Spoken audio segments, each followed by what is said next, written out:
ایک جوان تھا، بڑا خوبصورت تھا، بڑا حسین تھا، بڑا جمیل تھا، روزانہ روزے سے رہتا تھا۔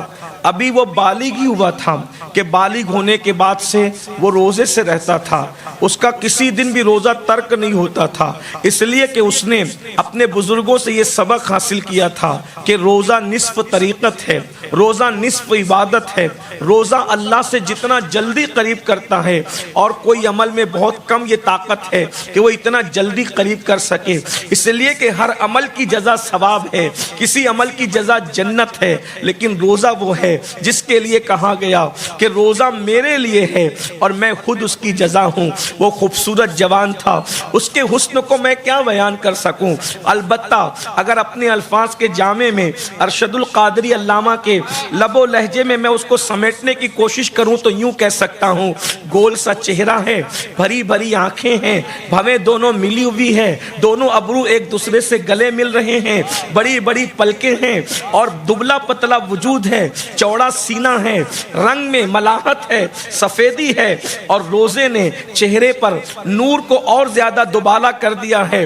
پیشانی دیکھنے والا اگر 14ویں صدی میں دیکھتا تو وہ یہ ضرور کہتا، یہ کہے بغیر نہ رہ سکتا کہ تیری نسل پاک میں ہے بچہ بچہ نور کا، تو ہے عین نور، تیرا سب گھرانہ نور کا۔ وہ جوان یوں تو امام حسن کی اولاد میں سے ہے، وہ حسنی سید ہے، اللہ اکبر، وہ جوان حسنی سید ہے، اور اللہ اللہ اتنا نیک ہے کہ کبھی اس کی تہجد بھی فوت نہیں ہوتی ہے۔ اس کے تقوی کا عالم یہ ہے کہ اس نے کبھی کسی نامحرم عورت کو، اللہ اکبر، بھول سے بھی کبھی نظر اٹھا کر کے نہیں دیکھا۔ جس کی زندگی عورتوں سے دور گزرتی ہے، جس کی زندگی پرہیزگاری کا نمونہ ہے، نسب اتنا اعلیٰ ہے اور کردار بھی بہت اعلیٰ ہے۔ اللہ اکبر، جب نسب اور کردار اعلیٰ ہو جاتے ہیں تو پھر انسان بہت اعلیٰ ہو جاتا ہے۔ اللہ اکبر، اندازہ فرمائے، ایک دن وہ نوجوان روزے کی حالت ہی کے اندر جو ہے وہ اپنے سفر کی طرف رواں دواں تھا، ایسے میں اس جوان نے افطار کے وقت میں دیکھا کہ چلو افطار کرنا ہے، افطار کے لیے ہمارے پاس کچھ ہے تو نہیں، تو پانی پی کر ہی افطار کر لیتے ہیں۔ اس نے پانی کے لیے جب قدم بڑھائے تو کیا دیکھا، قریب ہی میں ایک دریا ہے، اور اس دریا کے قریب جب وہ افطار کے لیے اپنے ہاتھوں کو چلو بنا کر کے پانی پینے کے لیے آگے بڑھا، اس جوان کے تقوی اور توکل کا یہ عالم تھا کہ وہ اپنے پاس کٹورا بھی رکھے ہوئے نہیں تھا، اس لیے کہ جس کے زہد کی کیفیت یہ ہو کہ اگر اللہ نے دو ہاتھوں چلو بنانے کے لیے دیے ہیں تو پھر کٹورے کی محتاجی کا مطلب کیا ہے۔ اس نے جیسے ہی ہاتھوں کو چلو بنا کر افطار کے لیے پانی کے لیے ہاتھ بڑھائے، کیا دیکھا اس نے، ایک خوبصورت سا سیب جو ہے، اللہ اکبر، جو ہر بھوکے کو نہیں بلکہ بھرے پیٹ کو بھی دعوت نظارہ دے رہا ہے۔ اللہ اکبر، اندازے دل ربانہ کے ساتھ وہ موجوں کی دوش پر بہتے ہوئے اپنے منزل کی طرف رواں دواں ہے۔ اس جوان نے چلو سے پانی لینے کی بجائے جب سیب کو دیکھا، ظاہر سی بات ہے دریا میں بہنے والی چیزیں کسی کی ملکیت نہیں ہوا کرتی۔ اگر فقہا سے بھی پوچھا جاتا کہ دریا میں بہنے والی چیز ملکیت کس کی ہے تو یقیناً مفتی صاحبان یہاں تشریف فرما ہے، دریا میں بہنے والی چیزوں پر حتمی طور پر کسی کی بھی ملکیت کا اطلاق نہیں کیا جا سکتا، الا یہ کہ کوئی دعویٰ کرے کہ یہ میرا ہے اور اس کے بعد ثبوت بھی پیش کرے۔ لیکن اللہ اکبر، اللہ اللہ، ہوا یہ تھا جیسے کہ حضرت آدم کو کسی بہانے سے گندم کھلا کر کہیں پہنچانا مقصود تھا۔ جملے کو شاید آپ نے ضائع کیا، مجھے اس پہ کوئی اعتراض نہیں، لیکن باران رحمت کا نزول ہے اور اتنی سنجیدہ گفتگو، ظاہر سی بات ہے دامن دل کو گفتگو کی بجائے آپ کو باران رحمت ہی کی طرف کھینچ رہی ہوگی۔ میں ایک بار پھر کہتا ہوں، اللہ اکبر، جیسے کسی بہانے سے آدم کو گندم کھلا کر کہیں پہنچانا مقصود تھا، اسی طرح اس جوان کو وہ دریا کا سیب کھلا کر کہیں پہنچانا مقصود تھا۔ اللہ اکبر، بڑے ظالم ہیں وہ لوگ جو آدم کے گندم کھانے کو خطا کا، لغزش کا یا گناہ کا نام دیتے ہیں۔ واللہ گناہوں سے تو بستیاں ویران ہوتی ہیں، یہ کیسا گناہ ہے جس سے ویرانہ آباد ہو رہا ہے۔ اللہ اکبر، یا تو پھر اس کو گناہ کہنا چھوڑ دو یا تو پھر آبادی کا توسل کہنا چھوڑ دو۔ اللہ اکبر، اندازہ فرمائے باپ اور بیٹے کے کام میں کتنی یکسانیت ہے۔ وہاں پر جنت کا کوئی پھل کھانا ہے اور کسی کو کہیں بھجوانا ہے، بہانا چاہیے، اور یہاں سیب کھلا کر کسی کو کہیں بھجوانا، کہیں پہنچانا ہے۔ بھوک اور اللہ اکبر افطار کے تصور نے اس وقت ذہن سے ساری چیزوں کو بھلا دیا، اور اس جوان نے جس کی پیشانی سے اللہ اکبر نور ولایت جو ہے چھن چھن کے نکل رہا تھا، اس نے سیب لیا، سیب لے کر افطار کیا تو دل و دماغ پر ایک بوجھ سا طاری ہوا، ارے تم نے یہ سیب کس کی اجازت سے کھایا؟ یہ کسی نہ کسی کی تو ملکیت ہوگی۔ اللہ اکبر، کہتے ہیں اللہ اللہ، جو لوگ بڑے اونچے ہوتے ہیں ان کے افکار بھی اونچے ہوتے ہیں، جو اونچے ہوتے ہیں ان کے نظریات بھی اونچے ہوتے ہیں۔ اللہ اکبر، پھر کیا تھا؟ اس جوان نے اللہ اللہ، جو بڑا صالح تھا، اللہ اللہ، صالح ہی نہیں بلکہ صالحین کا بابا تھا، اسے صالحین کا بابا بننا تھا۔ اس جوان نے سوچا اب یہ سیب کی تلافی کیسے ہو؟ اللہ اکبر، نیک اولاد کے متلاشیوں، نیک اولاد کے طالبوں، اللہ اکبر، شراب بھی پی رہے ہو، زنا بھی کر رہے ہو، جوا بھی کھیل رہے ہو، حرام لقمہ اپنے پیٹ کے اندر ڈال رہے ہو، اور اس کے بعد جو ہے سوچتے ہو کہ اولاد نیک پیدا ہو جائے۔ نہیں نہیں، ہرگز نہیں۔ یاد رکھنا، نیک اولاد کے لیے علم اور عمل کی ڈگری نہیں چاہیے، نیک اولاد کے لیے اس جوان کا تصور چاہیے جو اس جوان کے دل میں موجود تھا۔ بغیر اجازت سیب کیا کھایا؟ وہ جوان بے چین ہوا، مضطرب ہوا۔ آپ مجھے بتائیں، حرام کا لقمہ پیٹ میں کھا کھا کر کے پیٹ بڑے کرنے والوں، کبھی لقمہ حرام کھا کر ہم بھی بے چین ہوتے ہیں، ہم بھی بے قرار ہوتے ہیں، ہم بھی مضطرب ہوتے ہیں۔ المختصر یہ کہ میں کوئی بہت زیادہ فلسفیانہ انداز اختیار کیے بغیر، موسم کا خیال کرتے ہوئے، وقت کا خیال کرتے ہوئے، گفتگو کو سمیٹتے ہوئے، اس جوان نے سوچا سیب کسی کا تو ہوگا، مالک کوئی تو ہوگا، ایسا ہو ہی نہیں سکتا کہ چیز ہو اور اس کا کوئی مالک نہ ہو۔ اللہ اکبر، یاد رکھنا، جو چیزیں قیمتی نہیں ہوتی ان کا کوئی مالک نہیں ہوتا، ہمیشہ قیمتی چیزوں کا کوئی نہ کوئی مالک ہوا کرتا ہے۔ اب دنیا کے اندر جو لوگ خدا کو اپنا مالک مانتے ہیں وہی قوم قیمتی ہے، جو خدا کو مالک نہیں مانتے وہ قیمتی کہلانے کے حقدار نہیں ہے۔ یا اس لیے کہ یاد رکھنا، ہمیشہ ملکیت جو ہے وہ قیمتی، جو ہے وہ چیزیں ہی کی ملکیت بنا کرتی ہے۔ اس نے سوچا کہ یہ سیب ہے، کسی نہ کسی کی تو ملکیت ہوگی، کسی نہ کسی کے تو ملک میں ہوگی۔ سوچا کہ کیسے پتا کریں کہ یہ کس کا ہے، کس کا ہے۔ اللہ اکبر، ہم لوگ تو رات تو لوگ جو ہے وہ اندھیرے کے اندر سب کھا پی لیتے ہیں، سوچتے ہیں کہ چلو بھائی سب چلتا ہے، سب چلتا ہے، لیکن اس جوان کے ضمیر نے اس کو جھنجھوڑا کہ یہ کسی کا تو ہوگا، قیمتی چیز ہے، کوئی اس کا مالک تو ہوگا۔ سوچا ڈھونڈوں کیسے، مالک کو ڈھونڈوں کیسے؟ تو سوچا جدھر سے آ رہا ہے اسی کنارے کنارے چلتے ہیں، اور وہ جوان چلا۔ یہ سبب بنا، یاد رکھنا، نیکی کی نیت سے چلنے والا کبھی بھی نقصان نہیں اٹھاتا، اس کو ہمیشہ فائدہ ہی ہوتا ہے۔ اور وہ چلتے چلتے چلتے چلتے جب پہنچا تو وہ ایک ایسے مقام پہ پہنچا کہ جہاں پر سیب کا باغ تھا، اور سیب کے باغ میں سیب کے درخت کچھ ڈالیاں جھک کر کے پھلوں کی وجہ سے دریاؤں کی طرف گویا کہ مجرائے تسلیم پیش کر رہی تھی۔ اس کیفیت کے اندر جب اس جوان نے دیکھا تو اس نے دروازے پر دستک دی، اور جب دروازے پہ دستک دی، دروازہ کھولنے والے نے کھولا تو اس کو بھی سراپا اپنا آئینہ پایا۔ توجہ فرمائیں، بڑے خاص جملے کی طرف آ رہا ہوں۔ بات یہی ہے، جب دروازہ کھولنے والے نے دروازہ کھولا تو دونوں ایک دوسرے کا آئینہ تھے۔ فرق اتنا تھا کہ جس نے دروازہ کھولا تھا اس کی داڑھی مکمل سفید تھی، اور جس کے لیے دروازہ کھولا گیا تھا اس کی داڑھی مکمل کالی اور سیاہ تھی، لیکن دونوں ایک دوسرے کا آئینہ تھے، دونوں کا نور ایک ہی تھا، دونوں کی شاخیں ایک ہی تھی، دونوں کی اصل ایک ہی تھی، اور دونوں کی نسل نے بھی ایک ہی ہونا تھا۔ اصل تو ایک ہی تھی لیکن نسل نے بھی ایک ہی ہونا تھا. کیفیت یہی تھی. دروازہ کھلا, آنے والے نے سلام کیا, دروازہ کھولنے والے نے جواب دیا اور پوچھا جناب کیوں دستک دیے, کون ہو, کہاں سے آئے ہو؟ اس جوان نے سر جھکا کر کے کہا اللہ اکبر, گیلان کا رہنے والا ہوں, بھوکا تھا, افطار کے لیے دریا کے لیے پانی پینے کے لیے پہنچا, سیب کو آتے دیکھا, میں نے بھوک کی شدت سے بےتاب ہوا, میں نے مسئلے مسائل میرے ذہن سے اوجھل ہو گئے تھے, فتوے اور تقوی کے سارے فلسفے میری دل و دماغ سے اوجھل تھے. اس وقت صرف بھوک کی کیفیت مجھ پہ طاری تھی. میں نے سیب کھایا, سیب کھانے کے بعد ضمیر سے آواز آئی کہ تم نے کس طریقے سے یہ سیب کھایا ہے, بس اسی کی تلافی کے لیے سرکار آیا ہوں. یہ آپ ہی کے درختوں کی ٹہنیاں جھک کر کے جو دریا کی طرف مجرے آدابی جو ہے وہ پیش کر رہی ہے. میں نے سوچا ہو نہ ہو یہ اسی درخت کے پھل ہوں. آپ کی بارگاہ میں آیا ہوں, مجھے معاف کر دے. کہتے ہیں جوہر کو جوہری ہی جانتا ہے,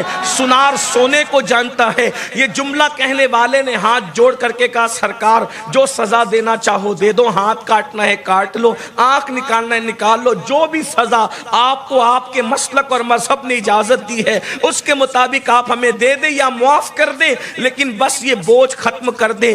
رات کو نیند نہیں آتی, دن کو چین نہیں ہے, صرف چلتے چلتے آیا ہوں. خدا کے لیے معاف کر سکتے ہو, معاف کریں گے تو میری نسلیں آپ کی احسان من رہے گی.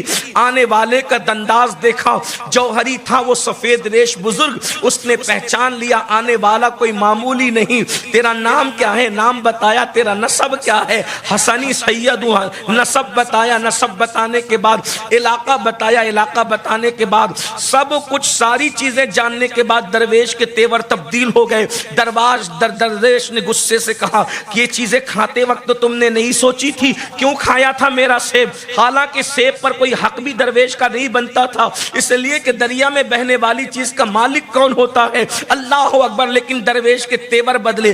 کبھی کبھی تیور حقیقت میں نہیں بدلا کرتے بلکہ تیوروں میں محبت کی آتشیں چھپی ہوا کرتی ہے. تیور تو بدل گئے تھے لیکن اس میں پیچھے کچھ نہ کچھ محبت کی بالکل ایسے ہی آتشیں چھپی ہوئی تھی جیسے مشکبار ٹھنڈی ٹھنڈی ہواؤں کے پیچھے کبھی کبھی بارش چھپا کرتی ہے, اسی طرح کبھی کلیوں کے پیچھے کسی پھول کا کی جوانی کا تصور جو ہے وہ چھپا ہوا کرتا ہے, اسی طرح پتجھڑ کے موسم میں کسی بہار کا تصورات اور تخیلات جنم لیا کرتے ہیں. ایسے میں اس درویش نے اپنے انداز کو بدلتے ہوئے, تیور کو بدلتے ہوئے کہا آج معافی مانگنے آیا ہے, کھاتے وقت تو کہاں تھا, تیرا تصور کہاں تھا؟ کہا جیسے اس کے تیور بدلتے گئے نوجوان کا انداز اور عاجزی اور اختیاری کرتا گیا, یہاں تک کہ وہ جوان عاجزی کا پیکر بن کر کے اس درویش کے قدموں کو پکڑ کے کہتا ہے قیامت میں نانا کو منہ کیا دکھاؤں گا اپنے نانا کو, خدا کے لیے معاف کر دو, جو چاہے سزا دے دو, جو چاہے قیمت طلب کر لو, قیمت بھی ادا کر سکتا ہوں. درویش نے کہا اگر بات یہی ہے تو جب تک میں کہوں میرے باغ کو پانی دینا تمہاری ذمہ داری ہے, اگر تمہیں منظور ہو تو کہو. کہا اگر اتنی سستی قیمت پر یہ معاف ہو سکتی ہے, معافی ہو سکتی ہے تو میں ایک دن دو دن نہیں, جب تک کہیں گے زندگی بھر آپ کی غلامی کرنے تیار ہوں, لیکن حرام یا مشتبہ چیز کا دھبا اپنے دامن پر لے جانے کے لیے تیار نہیں ہوں. اس کی وجہ یہ ہے کہ نسلیں جو ہے نیک اور پرہیزگار پیدا صرف حلال کی وجہ سے پیدا ہوتی ہے. اگر پیٹ میں حرام ہو تو پھر اللہ اکبر, عبادت کتنی ہی ہو, پرہیزگاری کتنی ہی ہو, ڈگریاں کتنی ہی اعلیٰ ہو, نیک بچے کبھی پیدا نہیں ہوا کرتے. ایک سیب کی وجہ سے اپنی پوری نسل کو برباد نہیں کرنا چاہتا. بزرگ میں تیری ہر بات ماننے کو تیار ہوں لیکن بس تو مجھے معاف کر دے. کر ٹھیک ہے دیکھیں گے معافی کا اعلان کبھی ہوگا, پہلے جاؤ باغ کو پانی دو. باغ کو پانی دینے کے بہانے اس کا کردار چیک کیا جا رہا ہے. اس کی وجہ یہ ہے کہ لوگ پرہیزگاری کی باتیں ٹرین میں پلین میں بڑی کر لیتے ہیں, لیکن چیک تو اس وقت ہوتا ہے جس کی راتیں بھی دیکھی جائے, جس کا دن بھی دیکھا جائے, جس کی صبح بھی دیکھی جائے, جس کی شام بھی دیکھی جائے. اور اس کے بعد کئی دن تک کے باغ کو پانی دینے والا جوان دیتا رہا, کبھی تہجد فوت نہیں ہوتی. ایک سیب کی توجہ کریں, وہ درویش بھی کیسا درویش تھا, اس پر میرے ماں باپ میری اولاد قربان. ایک سیب کی معافی نہیں کر رہا ہے اور روزانہ درجنوں سیب خود کھلا رہا. توجہ تو فرمائیں. یہ بھی کیا انداز ہے سزا کے. ایک سیب معاف نہیں کریں گے اور روزانہ درجنوں کھلائیں گے. بس بات اتنی تھی کہ اب کئی دن کئی مہینے کئی سال بیت گئے. آ کر کے اس جوان نے کہا اب حکم کیا ہے؟ تو کہا معافی کی ایک ہی صورت ہے, میری بیٹی سے شادی کر. کہا یہ کون سی معافی کی صورت ہے؟ اگر میری بیٹی سے شادی نہیں کرتا تو معافی نہیں ہوگی. کہا منظور ہے. کہا لیکن اس سے پہلے, منظور سے پہلے ایک بات سن. شادی کرنے سے پہلے جو لڑکی لڑکے کے نکاح میں دی جا رہی ہے, جو لڑکا کسی لڑکی کے ساتھ اس کو اختیار کرنا چاہتا ہے تو دونوں کے عیب بیان کر دینا ضروری ہے. اس لیے کہ اگر تو حسنی سید ہے تو میں بھی حسینی ہوں. میرا نام سید عبداللہ, میرا نام سید عبداللہ سومعی سالار ہے اور میں بھی حسینی سید ہوں. میرا رشتہ بھی امام حسین سے ملتا ہے. امام حسین کی 14ویں پشت کا بیٹا ہوں. اس لیے چاہتا ہوں کہ زبردستی تیرے بندن میں کسی کو اندھیرے میں نہ باندھ دوں. میری بیٹی کے عیب سن لے. میں کسی بے عیب لڑکی کا رشتہ تیرے ساتھ نہیں کر رہا ہوں, بلکہ جو عیبوں سے پر ہے اس کا رشتہ تیرے ساتھ کر رہا ہوں. جوان نے نگاہیں جھکا کے کہا کہ سرکار عیب بیان کرے تو کہا کہ وہ آنکھوں سے اندھی ہے, وہ کانوں سے بہری ہے, وہ ہاتھوں سے لونجی ہے, وہ پیروں سے لنگڑی ہے اور وہ زبان سے گونگی ہے. بول کیا چاہتا ہے, کیا اس کے ساتھ رشتہ کرے گا؟ لیکن شرط یہی ہے اگر اس کو نہ اپنایا تو یاد رکھنا سیب قیامت میں بھی معاف نہیں ہوگا. اس جوان نے کہا سرکار اگر اتنی سی چیز پر, یہ بھی اتنی سی چیز ہے جن کے رتبے ہیں سوا, ان کو سوا مشکل ہے, اگر اتنی سی چیز پر اس سیب کی معافی ہو سکتی ہے تو میں اس طرح کی ایک نہیں بلکہ کئی مصیبتیں اپنے سر لینے کو تیار ہوں. اس لیے کہ اندھی بیوی ہوگی, لنگڑی ہوگی, لونجی ہوگی اور جو وہ زبان سے گونگی ہوگی, کچھ بھی ہوگی وہ دنیا تک ہی ہوگی, لیکن آخرت میں تو وہ مصیبت نہیں بن سکتی. مگر یہ سیب جو اجازت کے بغیر کھایا ہے وہ آخرت میں مصیبت بن سکتا ہے. اس بزرگ نے درویش نے کہا تب ٹھیک ہے چلو نکاح کر دیں گے, نکاح کے ساتھ ہی سیب کی معافی ہوگی. نکاح ہوا, سیب کی معافی ہوئی. رات کو حجرے عروسی سجایا گیا اور دلہن کو باپ نے اپنی بیٹی کو حجرے میں بالکل اسی طرح بازو پکڑ کر کے پہنچا دیا جیسے حجرے علی کے اندر نبی نے سیدہ فاطمہ کو پہنچایا. اس یاد کو تازہ کر دیا گیا. اللہ اکبر.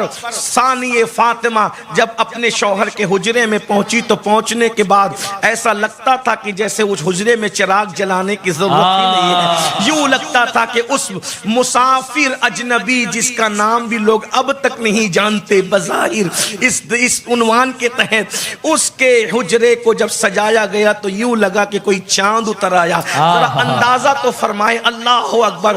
جب سورج اور چاند ایک دوسرے کے آمنے سامنے ہوتے ہیں تو موسم کتنا بدلتا ہے. جب حسنی چاند اور حسینی چاند ایک دوسرے کے آمنے سامنے کسی حجرے کے اندر کسی رات جمع ہوئے ہوں گے تو اس وقت حجرے کی کیفیت کیا ہوگی یہ تو کوئی نہیں جان سکتا. یہ تو جاننے والے جانتے ہیں یا جن کو خدا نے دل کی آنکھیں دیے وہ جانتے ہیں. بس بات اتنی ہے جب حسنی چاند اور حسینی چاند دونوں ایک دوسرے کے سامنے ہوئے تو اللہ اکبر. حسن کے چاند نے منہ پھیرا, منہ پھیر کر مصلی بچھایا, مصلی بچھا کر چراغ بجھایا, چراغ بجھا کر کے نماز شروع کر دی. نماز پہ نماز, نماز پہ نماز, نماز پہ نماز, نماز پہ نماز. لیکن جب خون حسن نے یہ رنگ دکھایا تو حسینی خون بھی پیچھے نہ رہا.